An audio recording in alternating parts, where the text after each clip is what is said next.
I am from Chicago, so I thought it would be interesting to compare Chicago and Atlanta by looking at mass transit. I looked at the impact that mass transit has on cities by looking at Chicago and the CTA by using the L, and by looking at Atlanta and the MARTA. So, by looking at these two rail systems, I discovered three things. One, larger mass transit results in shorter commute times, as people are being taken off the road and into these mass transit systems. Two, lower air pollution, as more cars are being taken off the road, and people are carpooling more by using this mass transit. And three, increased revenue for the transit systems. Not necessarily profit, but more revenue. This is a map of the L in Chicago. The white area is the city of Chicago, and as you can see, the L expands beyond the borders of the city. It goes out to Chicago on the blue line and out to Midway on the orange line, so it services both of Chicago's major airports. You can get really anywhere in Chicago, or almost anywhere, using the L. MARTA, on the other hand, just makes up a big cross. You can get to the airport, but there's not really many places you can get to outside of the perimeter.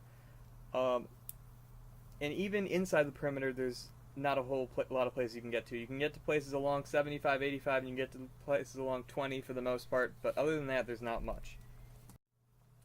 This is mostly because of the miles of track that the L has over MARTA. Even though Chicago's a larger city, the L has more access throughout the city because it has 102, almost 103 miles of track, opposed to MARTA, who only has 48. This allows the L to connect many more places in Chicago than MARTA does. The other thing is stations. The L has over 100 more stations than MARTA, and its 140 stations let people get from many places they need to go, where the MARTA's less than 40 doesn't allow that. Also, the L has almost a station and a half every mile, while MARTA, you're not even guaranteed to find a station if you walk for a mile. All this results in the CTA having much more ridership than MARTA. Overall, the CTA-L has over 725 passengers per day, while MARTA only has 227,000. This is 3 times more and potentially takes 500,000 cars off the road in Chicago. This is a picture of I-90, I-94. It's the main highway that goes through the city, and as you can see, it's 10 lanes wide, 4 lanes each direction, and 2-lane expressway. This is a lot different than the picture that you'll see of the highway in Atlanta, I-75, I-85, which is 40% wider at 14 lanes, and is significantly more congested even with this wider highway. This results in Atlanta having much longer travel times than Chicago. On average, it takes people in Atlanta almost an hour for their daily commute, where in Chicago it's under 40 minutes. Not only is it longer without traffic, but in Atlanta there's almost 5 minutes more of rush hour delay.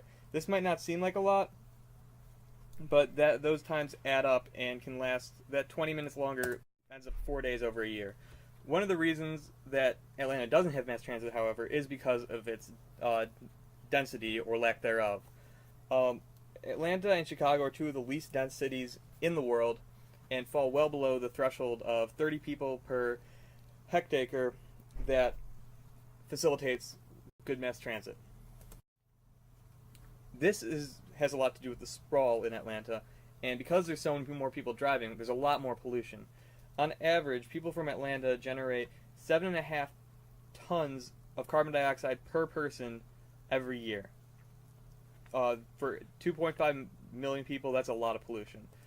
These are not the per person numbers in Chicago, but they're the overall numbers, and just from transportation, the same number that was just shown for Atlanta, the overall, Chicago produces 7.1 million metric tons of carbon dioxide per year in transportation. Now, this is a big difference from Atlanta, and that 7.1 million tons of CO2 for the 2.7 million people in Chicago, that comes down to 2.6 tons per person, a lot less than the 7.5 that we have in Atlanta. And that doesn't even count all the people commuting into Chicago the way that the Atlanta stat does.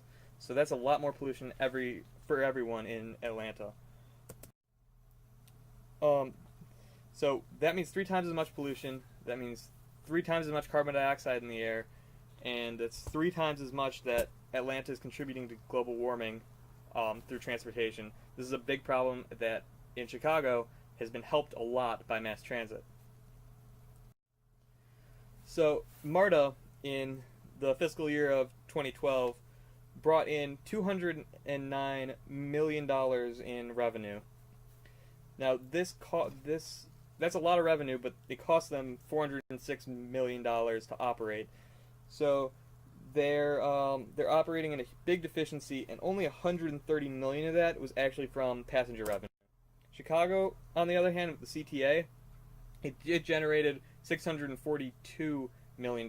Now it did spend $1.3 billion, but a lot of that money was coming directly from system-generated revenue from passengers, $549 million of that. And that is the biggest difference in the CTA with MARTA, is that a much bigger percentage of their revenue is coming from the passengers opposed to other direct revenue sources such as leases and other stuff of that nature. Now, just looking at mass transit, the CTA has been able to help Chicago the way that MARTA has not. It's got a third less pollution, 3 times as many people ride the CTA as they do MARTA, and it has resulted in a much shorter rush hour delay than Atlanta. This means that by expanding the transportation infrastructure in mass transit, cities like Atlanta can really reduce their environmental impact while at the same time taking cars off the road and letting everyone get down to work a lot faster. Thank you for listening. I'm Bobby Henner.